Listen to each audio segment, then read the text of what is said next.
Now on BBC One, a special BBC News with Peter Sissons.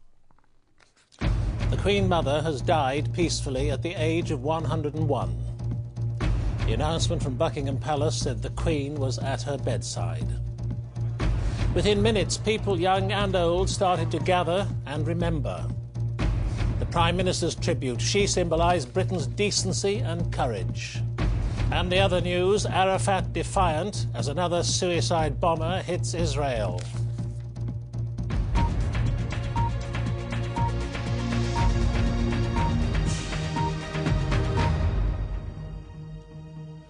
Good evening. Her Majesty Queen Elizabeth, the Queen Mother, has died in her 102nd year.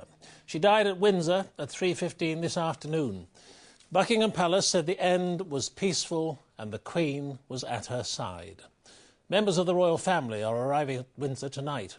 Prince Charles, who says he's devastated, and the Princes William and Harry will return from their skiing holiday in Switzerland tomorrow. The Prime Minister has led the nation's tributes. She was, he said, admired by all people of all ages and backgrounds, revered within our borders and beyond. Parliament is to be recalled for MPs to pay their tributes next week. The Queen Mother's body will be moved tomorrow morning to the Royal Chapel of All Saints at Windsor, and funeral plans will be known in the next few days. Tonight, at Windsor and Buckingham Palace, people young and old are gathering, some of them leaving flowers, and all with their own memories of a remarkable and much-loved member of the royal family. Our first report tonight is by our royal correspondent, Jenny Bond.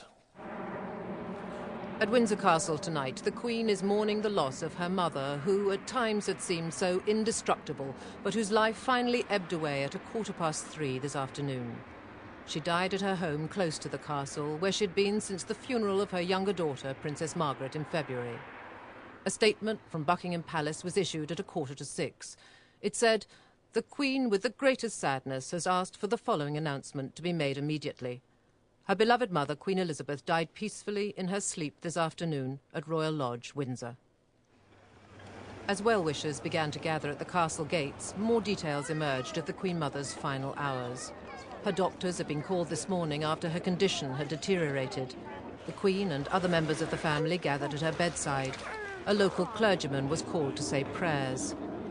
The Queen was with her mother when she died. Her niece, Margaret Rhodes, was there too. She said the end was peaceful and the Queen Mother would be greatly missed. She was a wonderful, wonderful person. It was a wonderful life, spanning a whole more than 100 years. And one can hardly believe that somebody who grew up in the horse age has seen people landing on the moon and all the things that happen now. She was just a wonderful person to know that we'll almost never see the like of again.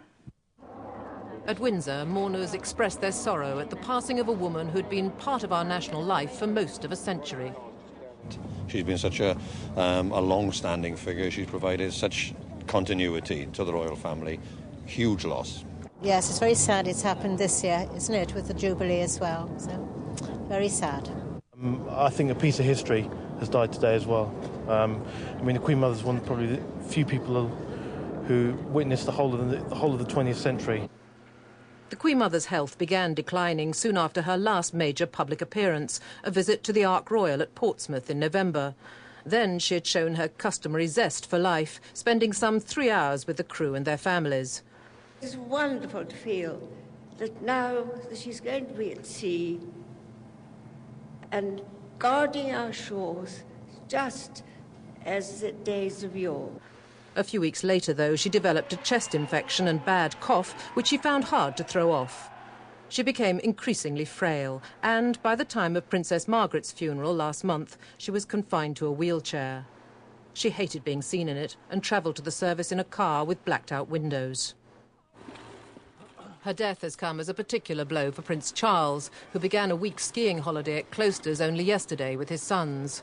The news was held back until he had been told. He said he was completely devastated. The three princes are expected to travel home tomorrow.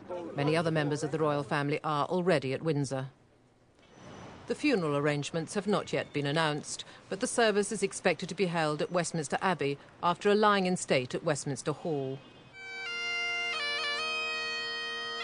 The Queen Mother was always proud of her Scottish roots. Even at the age of 101, she chose to spend her final summer in Scotland.